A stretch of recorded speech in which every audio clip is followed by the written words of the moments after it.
Start करने से पहले बोलना चाहूँगा कि जो चैनल पे नए प्लीज़ चैनल को सब्सक्राइब कर लीजिए। और एपिसोड की स्टार्टिंग में हम लोग देखते हैं कि सांजी अपने राइवल फिशमैन को बहुत बुरी तरीके से पीटने लगता है और वो पीट पीट कर उसको हरा देता है। वहीं दूसरी तरफ हम लोग देखते हैं कि उसोप भी अपने डर के ऊपर काबू पा लेता है और वो भी अपने राइवल फिशमैन को हरा चुका होता है। उसके बाद हम लोग देखते हैं कि फाइनली आर्लोंग को गुस्सा आ जाता है। वो जोरो और सांजी को बहुत बुरी तरीके से पीटने लगता है बिना उनको टच किए, और वो बोलता है कि तुम जैसे इंसानों को मारने के लिए मुझे टच करने की भी जरूरत नहीं है, मुझे सिर्फ थोड़े से पानी की जरूरत है। और हम लोग देखते हैं वो थोड़े थोड़े से पानी के छींटे फेंकने लगता है सांजी के ऊपर। वो छींटे इतनी जोर से आके लगते हैं, सांजी को ऐसा लगता है कि जैसे उसको शॉटगन की गोलियां मारी गई हो और उसके मुंह से खून निकलने लग जाता है। तभी हम लोग देखते हैं यहाँ पे नामी पहुंच जाती है। सारे लोग नामी को देख के चौंक जाते हैं कि नामी यहाँ पे क्या कर रही है। और आर्लोंग जोर जोर से हंसते हुए बोलता है, नामी फाइनली तुमने मेरे सामने आने का फैसला कर ही लिया, आखिरकार तुम यहाँ पे किस लिए आई हो। तो नामी बोलते, ज़्यादा खुश होने की जरूरत नहीं है, मैं तुम्हारी मौत लेकर यहाँ पे आई हूँ, मैं तुम्हें मारने के लिए आई हूँ। तभी आर्लोंग हंसते हुए बोलता है, अच्छा तुम मुझे मारने के लिए आई हो, तुम मुझे मार सकती हो, तुम अब तक सीखी नहीं हो क्या नामी। तुम्हें क्या लगता है कि तुमने 8 साल में जो भी मुझे मारने के पैतरे आजमाए हैं उनका मुझे पता नहीं चला। तुमने कितनी बारी मुझे मारने की कोशिश की है, जहर देकर, असैसिन भिजवा कर, लेकिन कोई बात नहीं नामी, मैं तुम्हें नहीं मारूंगा, मैं तुम्हें हमारा सर्वेयर बनाऊंगा। और अगर पॉसिबल है तो प्लीज़ तुम अपनी मर्जी से सर्वेयर बन जाओ हमारी, ताकि मुझे तुम्हारे साथ ज़बरदस्ती ना करनी पड़े।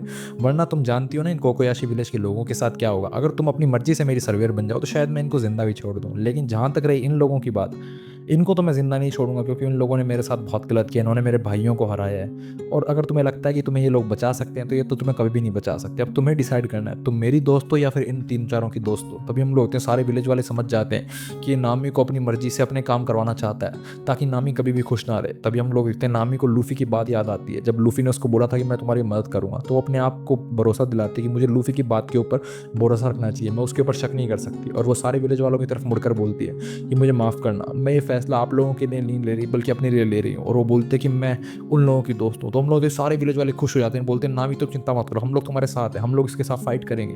तभी यार्लोंग बोलता है, अच्छा तो तुम सब लोग मारे जाना चाहते हो। मैं दूसरी तरफ हम लोग देखते हैं कि नोजी को लूफी को उठाने की कोशिश कर रही होती है, उसकी छाती को जोर जोर से प्रेस करती है। और फाइनली हम लोग देखते हैं कि लूफी के मुंह से पानी का फुवारा निकलता है जो कि दूर दूर तक दिखाई देता है। और हम लोग होते हैं लूफी के मुंह से फुवारा निकलती है, सांजी खुश हो जाता है और बोलता है, अब बस मुझे उसके पैर से वो पत्थर का टुकड़ा तोड़ना है। तभी जोरो बोलता है, अच्छा तो तुम इसीलिए बोल रहे थे क्या तुम्हें दोबारा पानी के अंदर जाना पड़ेगा, ठीक है मैं तुम्हें 30 सेकंड का टाइम देता हूँ, तब तक मैं इससे लड़ सकता हूँ, उसके बाद मुझे पता नहीं है, तुम्हें तब तक सब कुछ देखना होगा। तभी सांजी बोलता है, ठीक है इतनी देर की मुझे जरूरत भी नहीं पड़ेगी। और वो पानी के अंदर कूद जाता है लूफी को बचाने के लिए। तभी हम लोग होते हैं, आर्लोंग सोचने लगता है ये पानी का फुवारा कहाँ से आया, कहीं वो रबर मैन जिंदा तो नहीं हो चुका है। तभी जोरो बोलता है, तुम्हें अभी उसके बारे में सोचने की जरूरत नहीं है, तुम्हारे सामने मैं खड़ा हूँ तो मुझसे फाइट करो। तभी हम लोग देखते हैं गैन लूफी से बोलता है कि लूफी तुम ठीक तो ना। तो लूफी बोलता है, मिस्टर आपके सर पे वो जो पंखा था वो कहाँ गया, वो तो काफी ज्यादा कूल था। तो गैन बोलता भी तुम्हें उसकी चिंता है, चुपचाप बाहर आ जाओ, तुम्हारे पैर ज्यादा बंधे हुए हैं क्या। वहीं दूसरी तरफ हम लोग देखते हैं कि इस आर्लोंग जोरो से बोलता है कि अगर वो बंदा अभी तक जिंदा है मतलब तुम लोगों ने गेम के अंदर चीटिंग करी है, क्योंकि डेविल फ्रूट की पावर जिसके पास होती है वो समुद्र के अंदर जिंदा नहीं बच सकता, तुमने चीटिंग करी है गेम के अंदर। तो जोरो बोलते हैं गेम शुरुआत से ही अनफेयर था, तुमने हमारे साथ शुरुआत से ही चीटिंग करी थी। तो आर्लोंग बोलता कोई फर्क नहीं पड़ता, मुझे मुझे चेक करके आना होगा कि वहाँ पे हो क्या रहा है। तभी हम लोग देखते हैं कि ऊसोप उसके ऊपर अपने अंडे से अटैक कर देता है गुलेल से। तो अब हम लोग देखते हैं जोरो बोलता है ऊसोप है कहाँ। तभी हम लोग देखते हैं ऊसोप एक छेद के अंदर से जोरो को बोलता है, जोरो मैं तुम्हारे साथ हूँ, तुम अपनी पूरी ताकत का इस्तेमाल करो।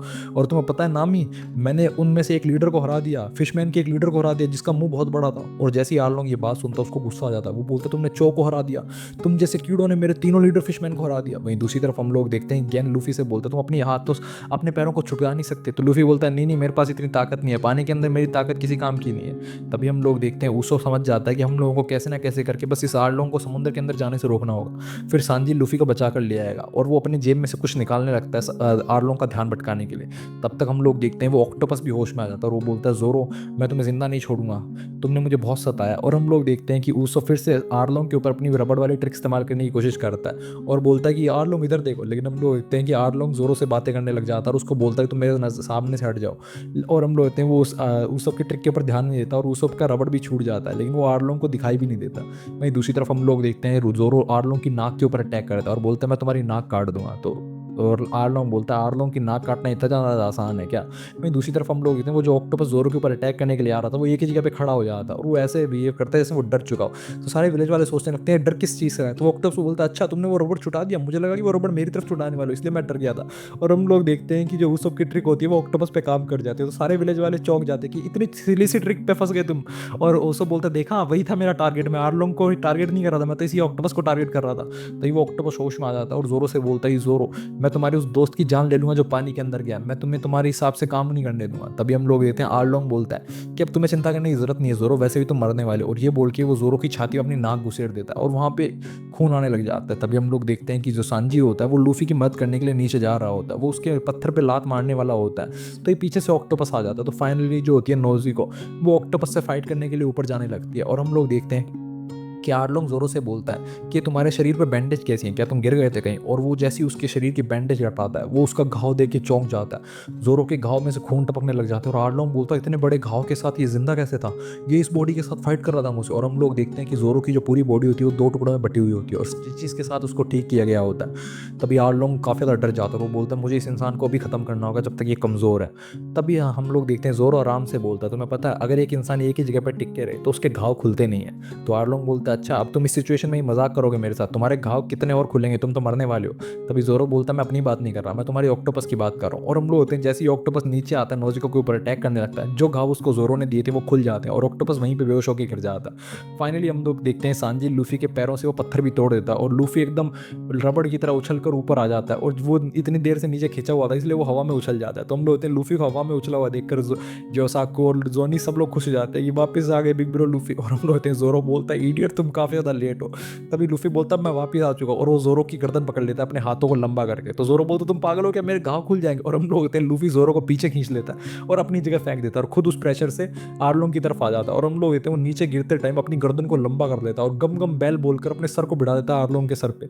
जैसे ही आर्लोंग पीछे होता है वैसे ही लूफी जोर जोर से उसको पंचेस मारने लगता है, किक्स मारने लगता है और उसको बहुत बुरी तरीके से पीट कर दीवार में मार देता है। दीवार के टुकड़े टुकड़े हो जाते हैं और हम लोग होते हैं सारे विलेज वाले खुश हो जाते हैं कि वाह लूफी तुमने कमाल कर दिया। लेकिन हम लोग होते हैं आर्लोंग को कुछ नहीं हुआ होता और आर्लोंग बोलता है तुमने कुछ किया था, मुझे लगा जैसे मेरे शरीर पर चींटियां चल गई हो। तभी जोनी और रिसाको अपना जबड़ा पकड़ के रोने लग जाते हैं और वो बोलते अभी तक इसको कुछ भी नहीं हुआ। तभी लूफी बोलता हाँ मैंने कुछ किया तो था लेकिन वो सिर्फ मेरा वार्म अप था, अभी तुमने मेरी असली ताकत देखी नहीं है। वहीं दूसरी तरफ हम लोग देखते हैं कि जैसे तैसे करके जोरो वापस नदी के किनारे आता है क्योंकि वो समुद्र के अंदर गिर चुका था। और हम लोग होते हैं लूफी एक्सरसाइज करने लग जाता है, वो अपनी बॉडी को स्ट्रेच करने लग जाता है क्योंकि वो काफ़ी देर से पानी के अंदर था। तो आर्लोंग उसको पड़े पड़े ही बोलता है तुम काफ़ी ज़्यादा खुश होते अगर तुम समुद्र के अंदर ही मर जाते तो, तुमने बाहर आके गलती कर दी। तो लूफी बोलता नहीं नहीं मैं अब ज़्यादा खुश हूँ, उन लोगों ने मेरी जान बचा ली ना इसलिए मुझे ज़्यादा खुशी हो रही है। तो आर्लोंग बोलता है ऐसा तुम इसीलिए बोल रहे हो क्योंकि तुम्हें मेरे गुस्से का पता नहीं है, तुम्हें पता नहीं है मुझे कितना ज़्यादा गुस्सा आ रहा है क्योंकि मेरे भाइयों को इन कीड़े जैसी स्पीशीज़ ने कचल के रख दिया, मेरे भाइयों को इन कीड़े जैसी स्पीशीज़ ने हरा दिया। थोड़ी देर बाद तुम रियलाइज़ करोगे, तुम खुद ऐसा अपनी मौत की माफ़ी मांगोगे, भीख मांगोगे मुझसे। तभी वो सब लूफी से बोलते लूफी चिंता मत करो मैं तुम्हारे साथ हूँ, मैं अपनी गुलेल से तुम्हारा साथ दूंगा। तभी हम लोग देखते हैं सांजी आराम से बैठा होता है गैन और नोजिको के पास और बोलता अगर लूफी हार गया तो तुम सब लोग यहीं पे मारे जाओगे है ना। तो नोजिको बोलती सिर्फ हम ही नहीं, ईस्ट ब्लू सी के सारे आइलैंड के ऊपर ये आर्लोंग कब्जा कर लेगा और उन लोगों को भी धीरे धीरे करके मार देगा। तभी हम लोग देखते हैं आर्लोंग बोलता है कि तुम्हें पता है हम दोनों के बीच में डिफरेंस क्या है। तो लूफी बोलता है हाँ जानता हूँ हम दोनों के बीच में क्या डिफरेंस, हमारी नाक, तुम्हारा जबड़ा भी अलग शेप का और तुम्हारे हाथों में भी अजीब सी शेप है।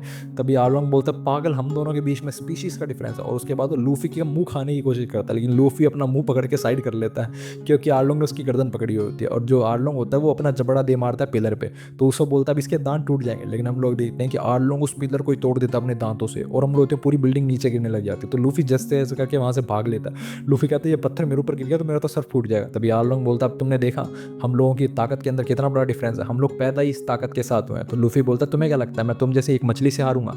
इसी के साथ एपिसोड खत्म होता है, अगले एपिसोड के लिए बने मान से के लिए बाय बाय।